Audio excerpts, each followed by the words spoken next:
Meeting में बैठते हैं वहां पर इनके वक्तव्य कुछ और होते हैं, और आज जब केंद्र की मोदी सरकार ने किसानों के व्यापक हित में कृषि संबंधी इस कानून को पास करके देश के अंदर लागू किया है, कई राज्य सरकारों ने अपना समर्थन इसके साथ व्यक्त करते हुए इसे लागू किया है। उस समय इन सभी राजनीतिक दलों के इस चरित्र को देखें, चाहे वह कांग्रेस हो, टीएमसी हो, राष्ट्रवादी कांग्रेस हो, समाजवादी पार्टी, बहुजन समाजवादी पार्टी, या फिर अन्य जितने भी ये दल हैं, अकाली दल, आम आदमी पार्टी, डीएमके, लेफ्ट पार्टी, ये सभी अपनी घोषणा पत्र में क्या कहते थे? 2019 के घोषणा पत्र भी राजनीतिक दलों के देखे जाएं तो कांग्रेस का घोषणा पत्र तो बहुत स्पष्ट रूप से एपीएमसी एक्ट के संशोधन का समर्थन करता है, मंडी प्रथा को समाप्त करने की वकालत करता है। लेकिन अगर वही कदम भारतीय जनता पार्टी नेतृत्व की एनडीए सरकार ने उठाया है तो आज ये लोग देश के अंदर अव्यवस्था और अराजकता का सा वातावरण पैदा करके भोले भाले किसानों को गुमराह करने का प्रयास कर रहे हैं। यह देश इन राजनीतिक दलों के इस दोहरे चरित्र का जवाब पहले ही दे चुका है। इन सभी राजनीतिक दलों को जनता के सामने माफी मांगनी चाहिए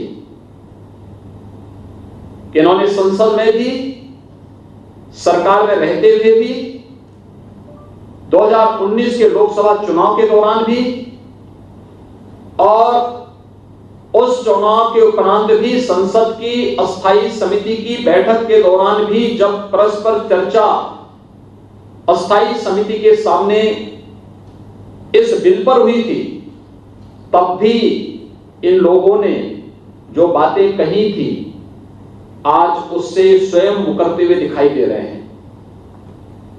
राजनीति मूल्यों और आदर्शों की होती है, राजनीति सिद्धांतों की होती है। राजनीति अगर मूल्य और आदर्शों के बगैर हो और बिन पहले लोटे की तरह ही लुढ़कते हुए दिखाई दे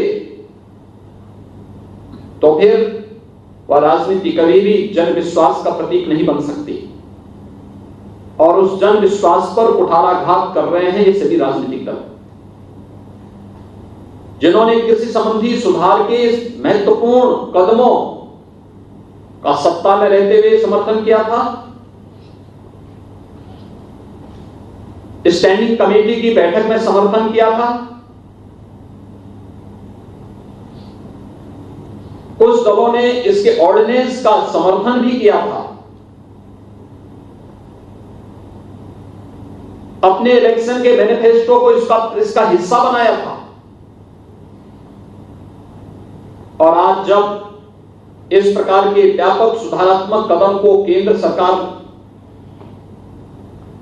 किसानों के व्यापक हित में उठाती है तो वही लोग आज इसका विरोध भी करते हुए दिखाई दे रहे हैं। ये दोहरा चरित्र देश कतई बर्दाश्त नहीं करेगा। खासतौर पर कांग्रेस जैसे राष्ट्रीय दल को यह कतई शोभा नहीं देता कि वह किसानों के कंधों में बंदूक रख करके आम जनमानस की जिंदगी के साथ खिलवाड़ करे। और वह भी तब जब ये देश कोरोना के खिलाफ एक महत्वपूर्ण लड़ाई को पूरी मजबूती के साथ लड़ रहा हो। ये सीधे सीधे उन भोले भाले किसानों के स्वास्थ्य के साथ खिलवाड़ भी है। और कोरोना के खिलाफ देश की लड़ाई को कमजोर करने की साजिश का हिस्सा थी। कांग्रेस पार्टी को और उन सभी राजनीतिक दलों को जो पहले इसका समर्थन करते थे, अलग अलग स्टेजेस पे इन्होंने समर्थन किया और आज वे लोग भारत बंद का समर्थन करके अव्यवस्था और अराजकता फैलाने का जो कुत्सित चेष्टा कर रहे हैं, उन सबको देश की जनता से माफी मांगनी चाहिए और देश के सामने स्पष्ट करना चाहिए कि 2010-11 के दौरान जिस यूपीए सरकार ने एपीएमसी एक्ट में व्यापक संशोधन की वकालत की थी और राज्यों के मुख्यमंत्रियों को इससे संबंधित पत्र लिखे थे, उस समय उन्होंने उस यूपीए सरकार को क्यों समर्थन किया? इन्होंने अपने इलेक्शन मैनिफेस्टो में इसे शामिल किया था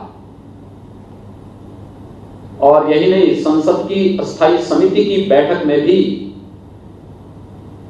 इन राजनीतिक दलों ने एपीएमसी एक्ट के संशोधन और मॉडल एक्ट का पुरजोर समर्थन करते हुए जो बातें उस समय कही थी, ये सभी संसद की कार्रवाई का हिस्सा है, कमेटी की कार्रवाई का हिस्सा है और ये सभी चीजें पब्लिक डोमेन में है। उन राजनीतिक दलों के मैनिफेस्टो को अगर आप उठा करके देखेंगे तो उसका पार्ट भी दिखाई देता है। मुझे आश्चर्यजनक प्रदेश के अंदर समाजवादी पार्टी के आचरण पर भी होता है। श्री मुलायम सिंह जी ने 2019 में एग्रीकल्चर से संबंधित जो स्टैंडिंग कमेटी थी, उस स्टैंडिंग कमेटी में एपीएमसी एक्ट में संशोधन का समर्थन किया था और मॉडल एक्ट जो भारत सरकार ला रही थी उसका पुरजोर समर्थन देने की बात कही। उनके साथ ही टीएमसी ने, अकाली दल ने और तमाम अन्य दलों ने भी इन बातों का समर्थन किया था कि मॉडल एक्ट आना चाहिए क्योंकि किसानों के हित में है। अगर किसानों के हित में है तो फिर आज ये राजनीतिक दल भारत विरोध का समर्थन किस मुंह से कर रहे हैं? इनको इसका जवाब देश की जनता को देना होगा और देश की जनता इनसे इस प्रकार के जवाब की अपेक्षा रखती है। बहुत बहुत धन्यवाद। भारत बंद है, तो भारत बंद के लिए कोई आपकी अपील है क्या? देखिए, भारत सरकार ने बातचीत के सारे रास्ते खोले हैं और कृषि मंत्री जी, भारत सरकार के कृषि मंत्री और अन्य केंद्रीय मंत्रीगण किसान प्रतिनिधियों के साथ कई दौर की बातचीत कर चुके हैं। मुझे लगता है कि जब भारत सरकार ने इस संबंध में किसान प्रतिनिधियों के साथ में बातचीत सीधे जारी रखी है, कोई औचित्य नहीं है इस प्रकार के किसी भी ऐसे कदम का जो अलोकतांत्रिक हो और जिसके कारण ऐसे तत्वों को इस आंदोलन को खराब करने का अवसर मिले जो वास्तव में किसानों के कंधे पे बंदूक रख करके अपने स्वार्थों की पुष्टि करना चाहते हैं। और इसलिए हम लोग चाहेंगे कि बातचीत का क्रम संवाद बना रहना चाहिए और संवाद किसानों के हित में जो कदम मोदी सरकार ने उठाए हैं पिछले 6 वर्षों के दौरान, मैं विश्वास के साथ कह सकता हूं कि आजादी के बाद 55 वर्षों तक शासन करने वाली राजनीतिक दल ने किसानों के हित में इस प्रकार के कभी भी महत्वपूर्ण कदम नहीं उठाए। लेकिन आज कुछ लोग अपने निहित स्वार्थों के लिए भोले वाले किसानों को गुमराह करने का प्रयास कर रहे हैं। धन्यवाद।